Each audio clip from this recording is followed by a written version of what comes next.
Good morning and welcome to Buddha's in Your Landfill, or Buddhism Plain and Simple.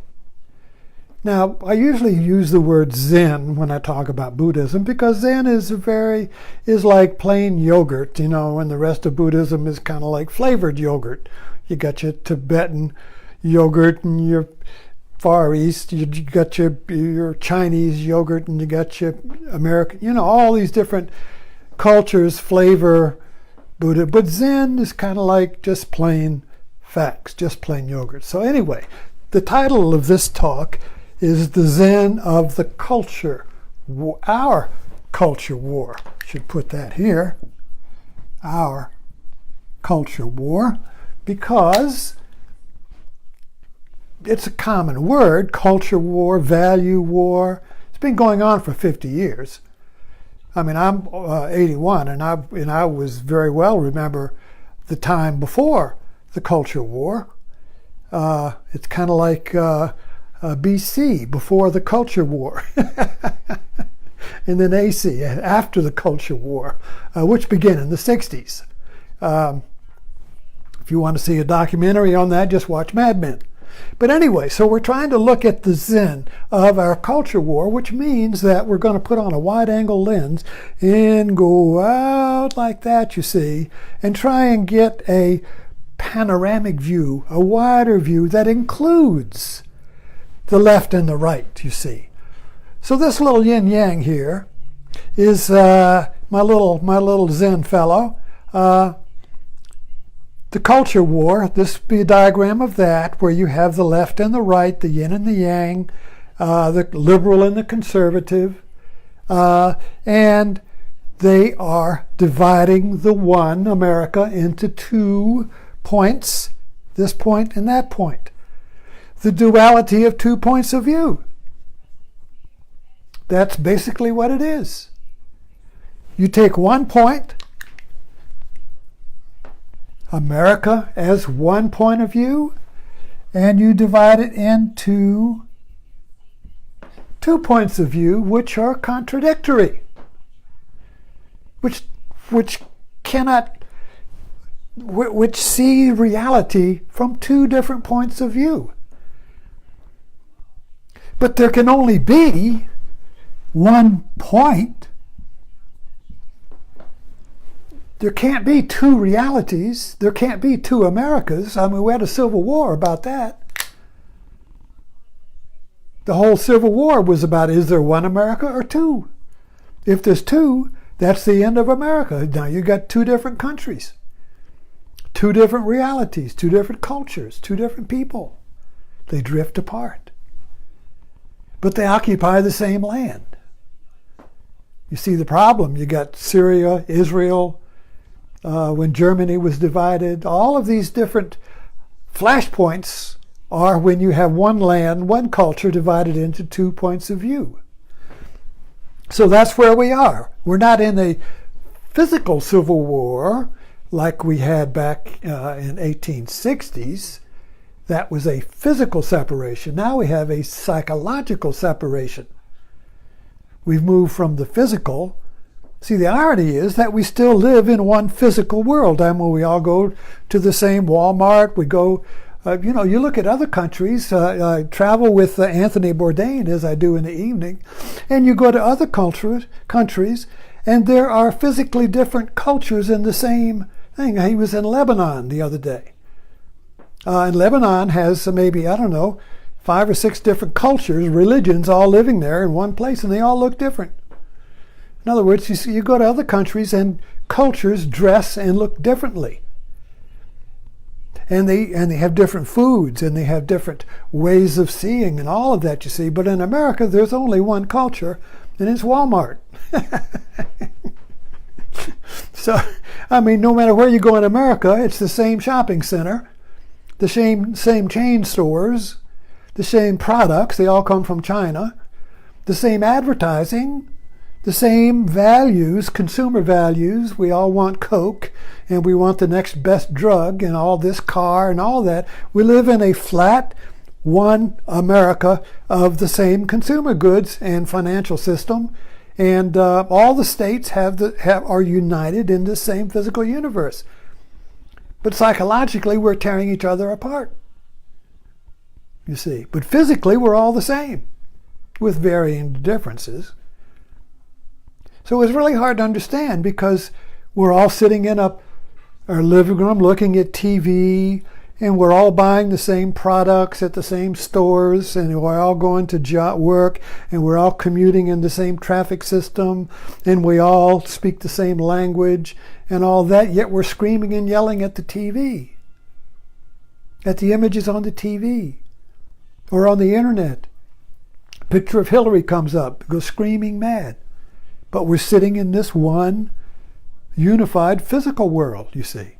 I go into Blackstone, and nobody's got machine gun nests, and standing out in front of their store with a gun, you see. It's very peaceful. And yet you go on Facebook and people are screaming at each other. Very strange. So I try to understand this. I have to understand this. And I can't understand it by taking sides. If you take the right view or the left view, you are just kicking the can down the road. The duality of 2 points of view, which creates karma, which creates time. Now, once this is established, you see, no matter what happens, no matter what event happens, it gets sucked into this hurricane of 2 points of view. So every point, every news event, Trump goes to this, anything that happens, any political event, any event on news, you see, immediately gets divided. The one event, instead of going in this direction, we go in this direction. So if a news event happens, it immediately gets divided into 2 points of view. This is what's driving us crazy. Everything is divided into 2 points of view because this thing,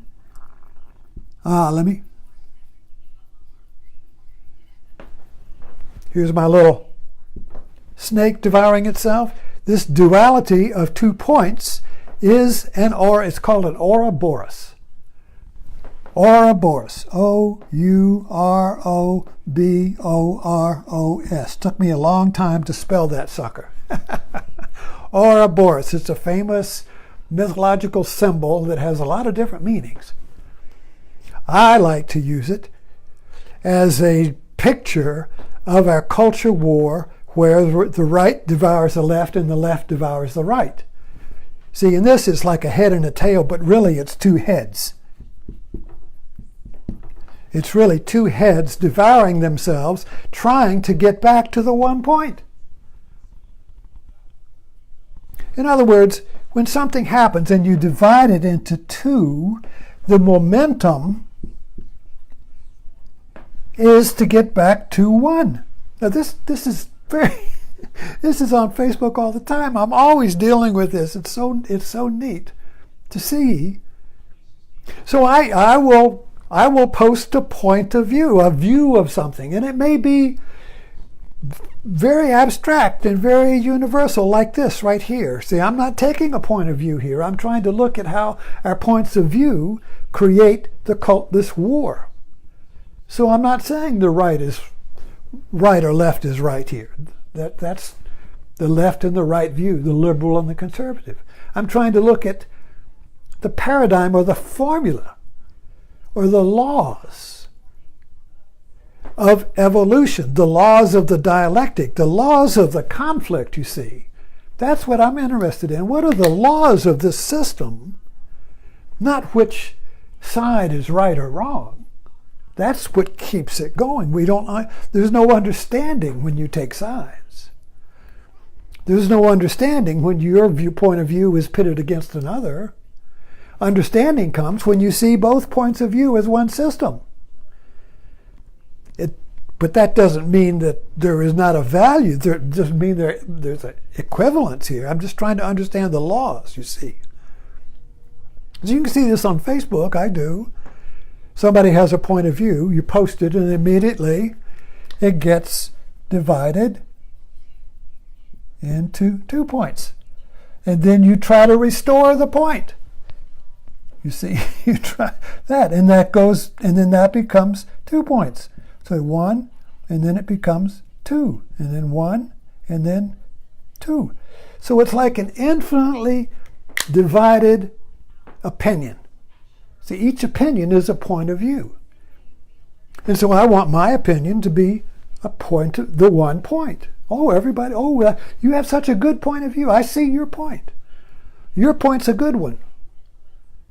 You can't divide, nothing wrong with that. I can't divide your point. But then we do, because there's my point. And now your point. So now we immediately go back and well, my point is the better point than your point, you see. And so then, well, this kicks it down. Well, no, now how about this point?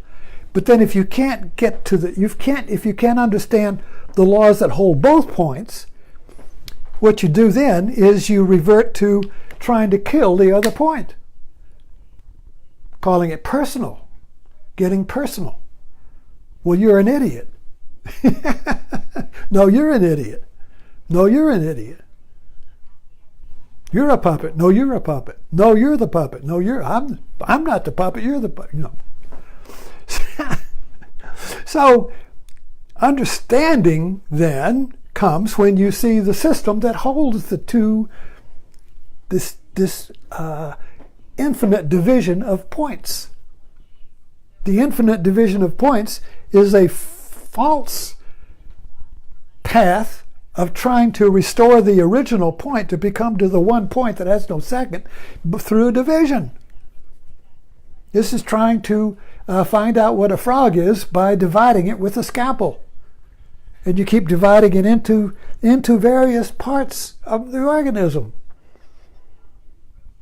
But you never find out what a frog is because the frog is living, and you don't understand a frog unless you see it in a pond. And you don't understand the pond unless you see it in the land. And you don't understand the land unless you see it in, you know what I mean? So the direction is going, we're going in the wrong direction. We're going into the infinite division of points to come to the 1 point that can't be divided. But we're avoiding going in the opposite direction of expanding views, of expanding understanding, of greater understanding. The understanding holds the 2 points. It doesn't mean that 1 point is right or wrong. It just understands. It creates a new view.